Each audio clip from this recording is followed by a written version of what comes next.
Well, Jimmy Kimmel was fired because he had bad ratings more than anything else, and he said a horrible thing about a great gentleman known as Charlie Kirk. And Jimmy Kimmel is not a talented person. He had very bad ratings, and they should have fired him a long time ago. So, you can call that free speech or not.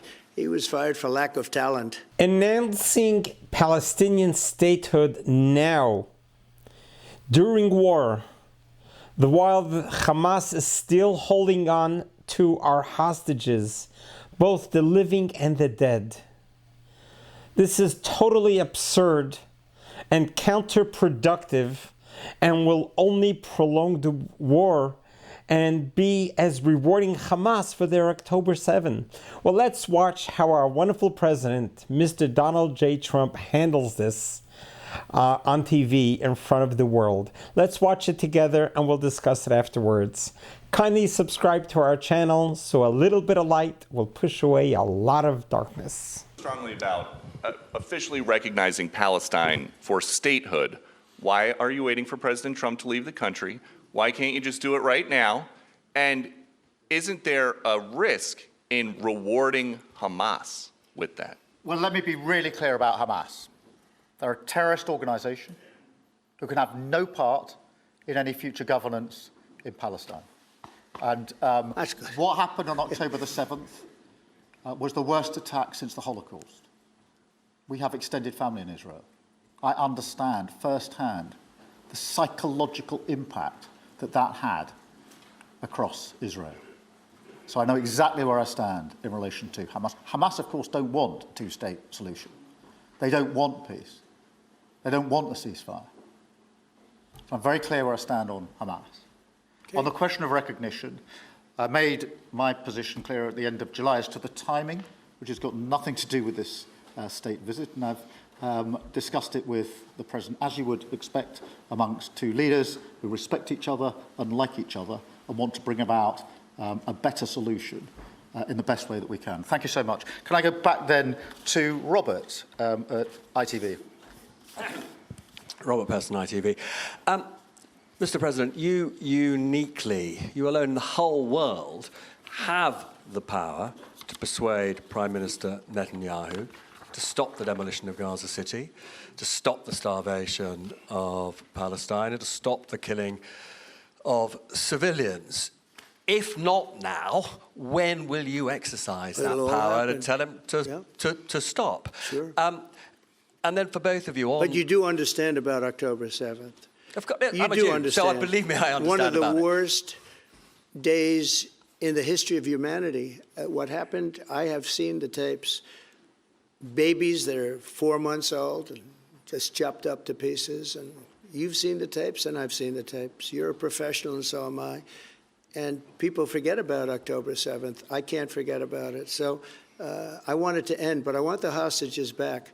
I don't want the hostages used as human shields, which is what Hamas is threatening to do. But as soon as they're back, that's the moment you will tell Netanyahu to stop. Well, it would certainly help, but I have to have the hostages back. And I don't want them back piecemeal, as I said before. I want them back.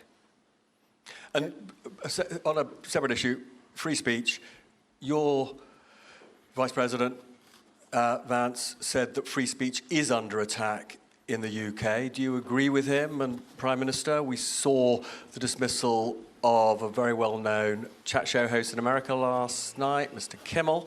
Is free speech more under attack in Britain or America? Well, Jimmy Kimmel was fired because he had bad ratings more than anything else, and he said a horrible thing about a great gentleman known as Charlie Kirk. And Jimmy Kimmel is not a talented person. He had very bad ratings, and they should have fired him a long time ago. So, you can call that free speech or not. He was fired for lack of talent. Yeah, please, go ahead. Yeah, I mean, firstly, on the question of Charlie Kirk, can I just express how shocking that is, I think, to everybody who believes in free speech and in democracy. It sent shockwaves through the world. And I know that he was a friend of the president, and I reached out straight away to the president because I understood how impactful it would be on him and his family.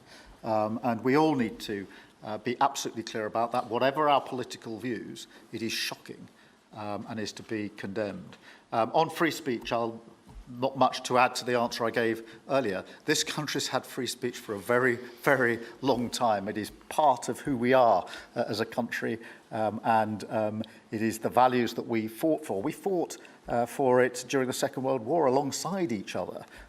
So we need no reminding of the importance of free speech in this country. Thank you, Robert. And I go to Beth for the final question, please. Beth. Thank you so much. Sky. Thank you, Beth Rigby, Sky News. Thank you, Prime Minister. If I could start with you. Prime Minister, President Trump has said he's ready to impose major sanctions on Russia if NATO countries stop purchasing Russian oil. He's got a point, hasn't he? Is that what you now believe is needed to bring Putin properly to the table? And what's your message to the President on US sanctions? And Mr. President, if I may, the King praised your personal commitment last night to finding solutions to the world's most intractable conflicts. You have invested much of your time and effort in Ukraine, but even as you seek to broker a deal, President Putin is escalating the war. He's firing drones into NATO airspace. You say he has let you down. Was it a mistake to invite him to Alaska? Do you regret it? No. And is it time to squeeze him, sir, and scare him and impose sanctions? And finally, if I may, the elephant in the room, Lord Mandelson, he is no longer the ambassador. Do you have some sympathy with him that he lost his job over historic links to Jeffrey Epstein? Thank you very much, sir. I don't know him, actually. I had heard that, and I think maybe the Prime Minister would be better speaking of that. That was a choice that he made, and I don't know. What is your answer to that? Well, I mean, it's very straightforward. Some information came to light last week which wasn't available when he was appointed, and I made a decision about it, and that's very clear. On the question of the pressure on Putin and on Russia, which is obviously really important, look, I think it is a challenge to Europe. There are a number of European countries which are too reliant on energy from Russia. The UK actually obviously has almost got nothing at all, but we do need to bear down and work with our European counterparts here. There are one or two countries, I think, that do need to look again at the question of energy. There's no one silver bullet here. We do have to have a wider suite of sanctions, which we've put in place a number of times, working across Europe and with the United States. And of course, we must, and we are, making sure that Ukraine is in the strongest position now, because one of my long concerns here has been that whilst we talk about a ceasefire, and we all want a ceasefire, and we talk about what might happen after a ceasefire, we mustn't forget that Ukraine needs our support now, and we've said we stand with Ukraine from the start to the finish, and that means we must continue to supply them with what they need in order to fight this war, which of course resulted from and is a result of Russian aggression. We have particularly done the sort of leadership role in the coalition of the willing, so that if there is a ceasefire and if there is a deal, and I do hope there is, that is then lasting and not then broken, because given previous history, I don't trust Putin. Thank you. Very simply, if the price of oil comes down, Putin's going to drop out. He's going to have no choice. He's going to drop out of that war. And when I found out that the European nations were buying oil from Russia, and as you know, I'm very close to India. I'm very close to the Prime Minister of India. I spoke to him the other day, wished him a happy birthday. We have a very good relationship. He put out a beautiful statement, too. We have, but I said, I sanctioned them. China is paying a very large tariff right now to the United States. But I'm willing to do other things, but not when the people that I'm fighting for are buying oil from Russia. If the oil price comes down, very simply, Russia will settle. And the oil price is way down. We got it way down. We're drilling and we produce more oil than anybody else in the world. We're doing a lot. But I was disappointed to see that. And the Prime Minister was disappointed to see that. And it wasn't him. It was other countries. And you can't do that. You can't do that. You can't. That's not playing fair with the United States. And we can't have that. Thank you. Thank you very much indeed. Thank you. Thank you. Thank you. This was a great conference happening during our President, Mr. Trump's visit to England. It was absolutely very regal. and very beautiful to see the way they hosted our president at the Windsor Palace, and to see just the respect that England showed the United States of America was very well appreciated. It was a wonderful visit, and it's not too often that we get to see such glamour and such type of fanfare as in a kingdom. There aren't too many monarchs that are still out there the way it used to be, but when we see a king, we see a queen, and all of the show that goes with it, it was very impressive, especially in that carriage ride. Seeing our president there, it was just beautiful seeing the alliance of both countries together. But they need to be fully aligned. The fact that England is talking about giving Palestinian statehood is not exactly aligned with the United States of America. And it's absolutely nonsensical, especially not now during war, when Palestinians still have not recognized Israel's right for existence, while Hamas is still holding on to our hostages. And do we realize every person, every single individual is a whole world? So much so, you save one person is like saving a whole world. Imagine if one of those hostages was a close relative of yours, a close friend of yours. How do you put your head on the pillow at night in a comfortable bed, knowing that they are languishing in a cage in the tunnels of Gaza to starvation? The abuse their bodies have been through, the torture that they have been through. We have no idea what they're going to be like at the other side of this. But can we just imagine the pain and suffering? And why is that not the priority? We heard very clearly the question that was asked to our president. If the hostages were to leave today, would that be the end of the war? And the answer is a glaring yes.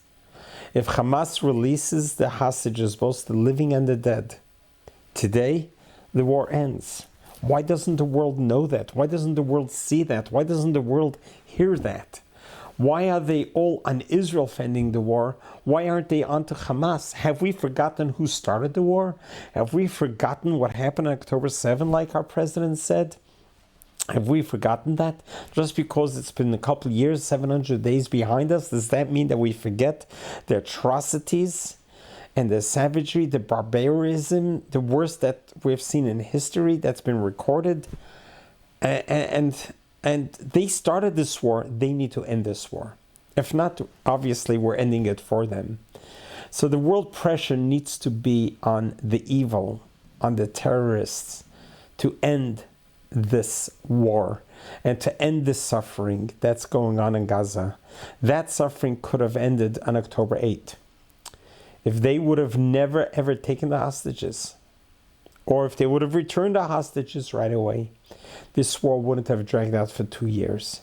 This year dragged out for 2 years because Israel is a compassionate nation. Israel was trying as hard as possible to save the lives of the hostages and to prevent as many collateral damage as possible. Truth to be told, we know Israel had the power. They could have done what was done in Berlin to end World War II, or what was done to Japan by America to end World War II. Israel could have done it on October 8th. Could have turned the whole Gaza into a parking lot. And sadly, the hostages would have been gone, and so would have all the terrorists been gone, and we start over. But that's not what Israel did. Israel could have. They had the ability to. And many other countries would have done just that. Just if you multiply the equation of per capita, when you compare it to the 1,200 Israeli citizens, innocent citizens that were murdered on October 7 is equal like to 40,000 Americans.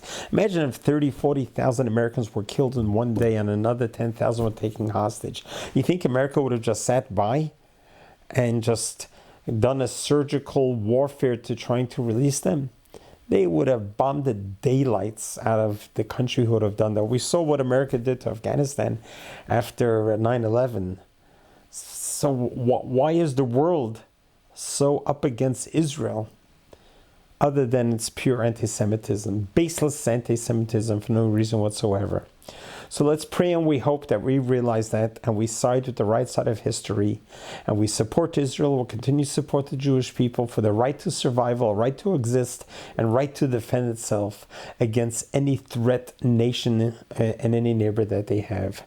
Ultimately, God Almighty is the one who gave Israel to the Jewish people, and God will bless the Jewish people. In Deuteronomy, it says that God's eyes is upon Israel from the beginning of the year to the end of the year.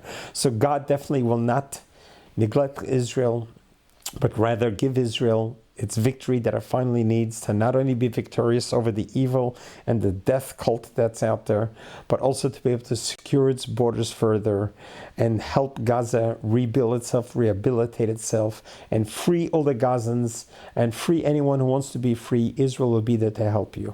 God bless you. God loves you.